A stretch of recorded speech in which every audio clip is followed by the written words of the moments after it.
I'm Christopher Cevasco. I'm a writer of mostly historical fiction and historical fantasy, some alternate history.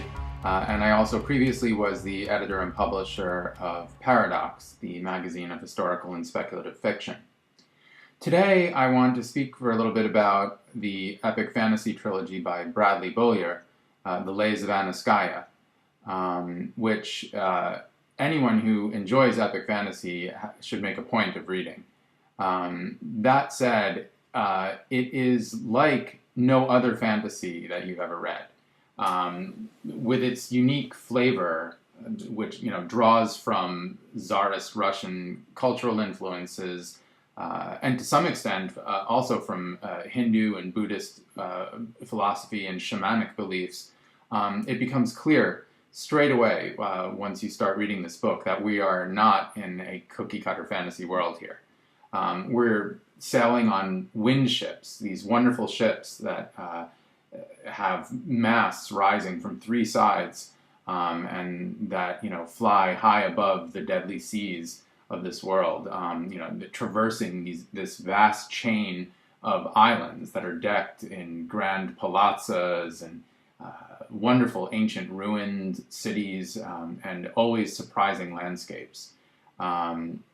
Even the magic that's employed in this world is refreshingly original. It's a fascinating sort of elemental magic that manages to be complex and always spectacular without ever seeming contrived or ponderous in any way. And yet, for all of the world's cold, hard richness, what really stands out in these books are the characters. Now, the tapestry into which Brad, weaves his tale is vast, with a complex, fully realized history and diverse cultures. But the focus is always intensely personal. The characters just draw you right in. Nikandr, Atiana, Nasim, Rehada, Stefan. These characters live and breathe in my mind, having read these books. Their lives really palpably extend beyond the page, forward and backward through time, from the events being described in the books. We feel them love and be loved. We share their anger, their frustrations, their hopes.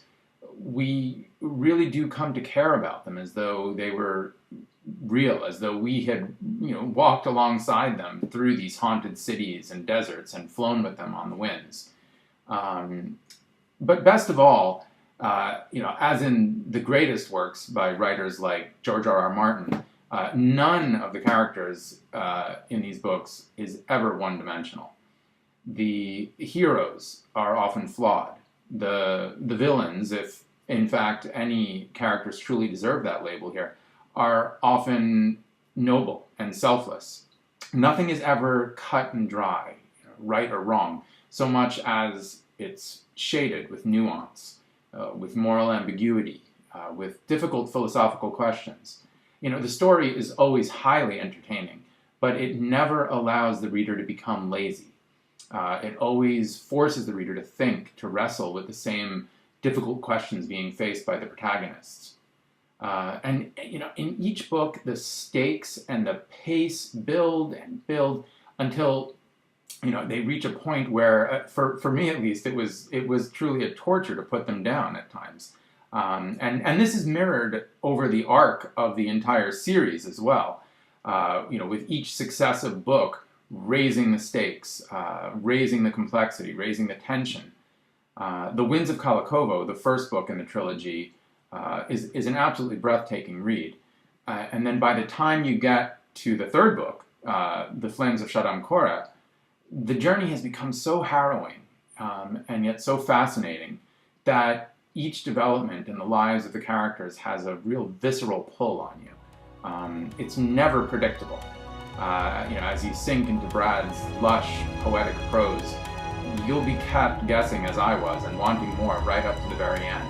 It's a devastatingly good series, and one I cannot recommend enough.